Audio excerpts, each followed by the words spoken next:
The following podcast is intended for a mature audience. Listener discretion is advised.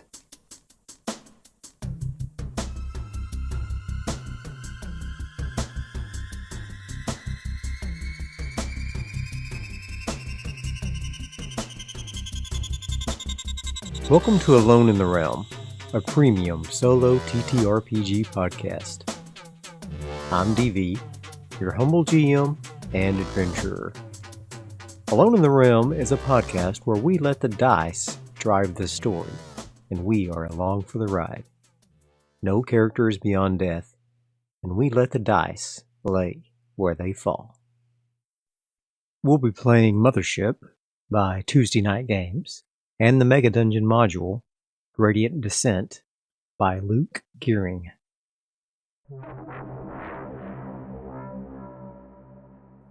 Episode 5.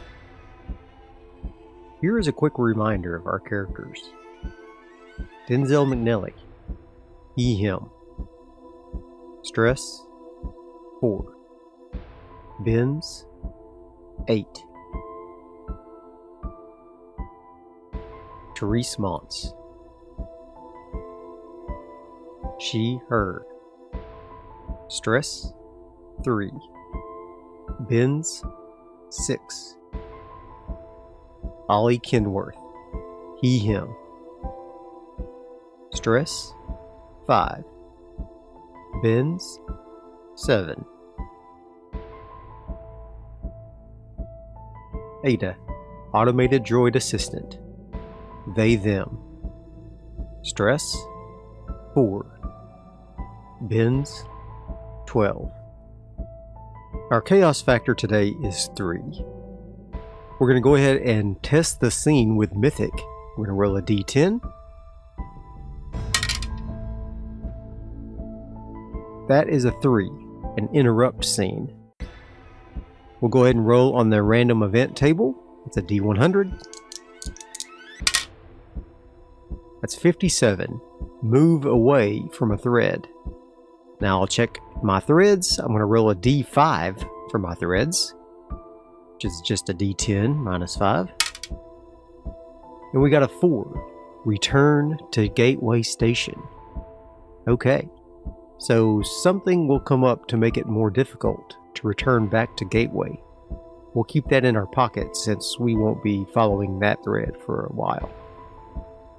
8 hours of sleep have passed since the last episode. Denzel, Ada, and Therese floated through the passages of the Bell, on their way back to the Lost and Found. Denzel had a soft smile on his face, thinking about Noriko's hand on his arm. She was a lovely woman, though a bit unusual. Maybe that's what made her so lovely, her originality. It was difficult to place an age to her, especially with her shaved head. He reckoned she was somewhere between 10 years older than Therese and 10 years younger than himself. She had a way about her that reminded him of his late wife. A pang of long since dealt with sadness welled up inside him and he quickly squelched it. This dreary place with the cold and darkness made sadness dangerous. It had been a mistake, deciding to marry. Working for Hasmos, he was aware that he would be away on missions for what amounted to years at a time for everyone else. For him, it would only amount to a few weeks, not counting his time spent in cryo. Of course, the company had offered spousal cryo for whenever he was away, but she had refused. She had too many friends and loved ones that she couldn't leave behind. So, she had passed on. An old woman, while he was still in his 30s at the time. That was over 10 years ago. Neither of them had been bitter at their circumstances in the end. It just was, and they accepted it until they parted. He remembered vividly sitting in the medbay, holding Nateem's hand. It was spotted with age, the skin thin and wrinkled. She had smiled at him right before passing. a smile that was so much like Noriko's. Since then, he has shied away from romantic entanglements. It was just too hard. Still, he despised Ollie's outlook on their lifestyle. His "I don't give a damn who I hurt or offend" attitude grated on his nerves, sickened him. And it had gotten them into a spot of trouble more than once. Ollie's derision toward women was hard for him to swallow. He thought again of Noriko and Ollie's slimy hands on her. His fists clenched unconsciously. She could and did stand up for herself. She didn't need him to do so for her. But he would still confront Ollie about his behavior later. As if thinking of her was a summons, Noriko floated into the Acheron dock from the chapel, heading toward the lost and found door. She saw them waiting and gave a friendly wave. Ollie had not yet appeared this morning, so Denzel and the two women waved back and propelled themselves to meet her at the bulkhead door. Noriko peered into a retinal scanner roughly inset into the wall next to the door. Wires were clumsily tacked up onto the wall and an ugly sealant covered where they interfaced with the door mechanism. After a green flash and a beep that came from the scanner, she pressed in a sequence of numbers on the attached keypad. The door clanked as a bolt was released inside. She pulled the portal open toward them. She smiled and motioned for them to head inside. "Where is your friend?" she joked, accenting the word friend. Denzel smiled back a little, self-conscious of his teeth being a ridge for the first time, most likely since she had mentioned it previously. "I'm not sure. He was still in his bunk when we left," he shrugged. "I told him we would be leaving for the deep in 30 minutes, and he mumbled something that I assumed was acknowledgement. That was around 20 minutes ago. This morning was probably the first time he didn't try to sneak a peek at me while I was showering. What a relief. Maybe he's turned a page in his behavior," Therese piped up. "The Minotaur blesses." Noriko smiled and warmly placed a hand on Therese's shoulder. They entered to find a cramped room filled with a variety of tools, gear, and supplies. The shelves, cabinets, and storage containers were all a mismatch of office furniture and industrial storage. There seemed to be a plethora of SMGs in varying states of wear, along with crates of magazines for them. Several vac suits of differing make and model also hung about the room. Since this was all in 0G, the storage also existed along the floor and the quote-unquote ceiling of the room. Mythic fate check. Are there any other weapons here besides SMGs? 100. Extreme no. And a random event. I have an idea for this, so I won't roll on the random event table. Noriko grabbed a personal computer terminal, PCT for short, hanging inside the door, and began typing into an inventory database. "Oh," she said, surprised. "Someone else took the cybernetic scanner already." Denzel frowned. "Looks like Arcady handled the transaction a few hours ago." Damn. I don't guess we could really afford the expenditure at this time anyway, but I still would have liked to get my hands on one. "I'm sorry, Denzel." Noriko looked genuinely sad that she had disappointed him. "That's okay. We'll see what else you have here," he lisped, though he was getting better at pronunciation now than he used to be. They began to guide their flashlights around the room, looking at all the available gear. Therese, make a fear save. 56 versus 27. Fail. +1 stress. Therese's stress is now at 4. Therese let out a shriek and everyone jumped. Well, they're in 0G, so they flinched. There in the beam of her flashlight was a worn blue vac suit and bubble helmet hanging from the ceiling. The way it drifted in the low light, it almost seemed to be reaching toward them. The others saw the suit and immediately tried to calm Therese down. Noriko was very confused at her reaction. Mythic fate check. Does Therese flee the room? Very likely. 70 versus 50. No. Sorry, it's just... And she fingered the scar on her throat. Ada and Noriko both embraced her and murmured some comforting words. It's okay, Therese. It's not him. He can't hurt us anymore. Denzel clumsily tried to reassure her. She wiped a tear from her face before it could float away and nodded. Who? Ollie said from the doorway. They all turned and scowled at his bad timing. About time you showed up, Denzel snapped. Is Arcady back with the shuttle yet? You can plainly see he isn't. Knock it off with the deflections. Why is Therese upset? Ollie asked, his brows lowered. Denzel realized that everyone was a little on edge, and he tried to de-escalate the situation. He pushed himself out of the room toward Ollie. She saw a suit that looked like the slasher from Hodder in there, he whispered. Oh, damn, Ollie responded. No wonder. He cleared his throat. Listen, I was thinking this morning after a really rough night. I know I hadn't been the most pleasant person to be around. I'm going to make an effort to be better. I just wanted to tell you that. Denzel, of course, had no idea this change in heart might have been from Ollie's late night visit from Noriko. Ollie was far too ashamed to admit that. So Denzel was shocked.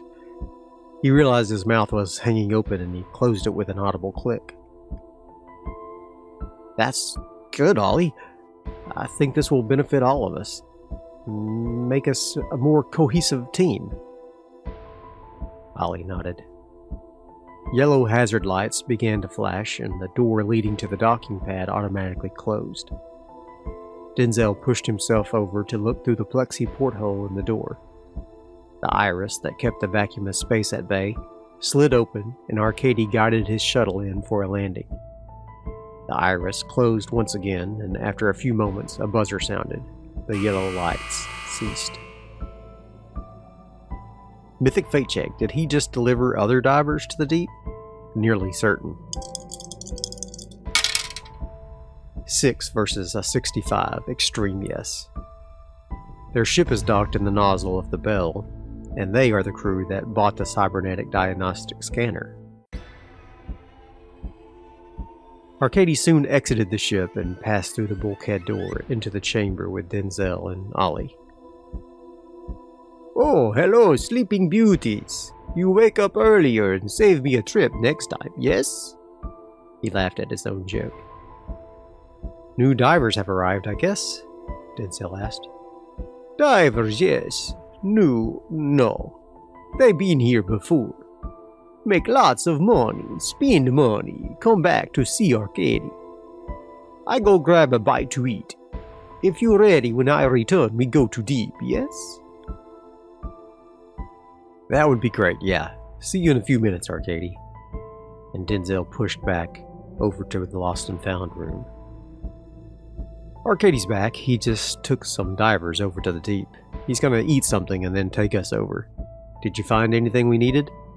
He asked the others. Mythic fate check. Did Ada or Therese find something they need? Unlikely. 26 versus 15. No. They both shook their heads and floated out of the room. Therese pointedly ignored Ollie. Noriko smiled at him broadly and asked if he slept well last night. Ada looked at her quizzically. No, not really, Ollie responded. Mythic fate check. Did Ada hear the conversation between the two of them, since androids don't really need sleep? 64 versus 25. No. She must have had her sensors off for resting. Noriko smiled wider, if that's even possible. Well, let me know when you are ready to partake of the Minotaur sacrament. He gives peace to us all. Ollie grimaced, but then nodded. Noriko spent the next several minutes while they waited on Arcadia to return, explaining to the crew how to get to floor 2, Eden, from the reception area. Soon, Arcadia arrived, and they loaded up on the Acheron for the trip back to the deep. As they passed through the nozzle of the bell, they could see the ship of the other divers docked along the wall. It seemed to be a salvaged, cobbled-together ship. Large, out-of-place hull plates were welded around randomly on the ship, and it was bristling with weapons. Point defense turrets, along with simple projectile turrets and weapons, filled every open place on the ship's exterior. Denzel wondered if they were all functional, or if some of them were just simply for intimidation. On the 30-minute flight from the Bell to the deep, the crew stared at the mass of the production facility grow as they approached its enormity. Denzel decided to ask Arcadia for more information, especially Floor 2 and Eden. What or who is the Minotaur, really? Denzel asked. Therese and Ada both leaned forward at full attention. Minotaur is incredibly frightening. Horrible figure. But Noriko says it is peaceful. He shrugged. Who am I to say different? I was not as impressed as she. But you have seen him, correct? Ada pressed for more. Oh yes, I have wandered flesh maze. I never make it to peaceful core like Noriko. Nala was all angry and drawled Minotaur to me. Very frightening, but it did no harm. He shuddered, remembering.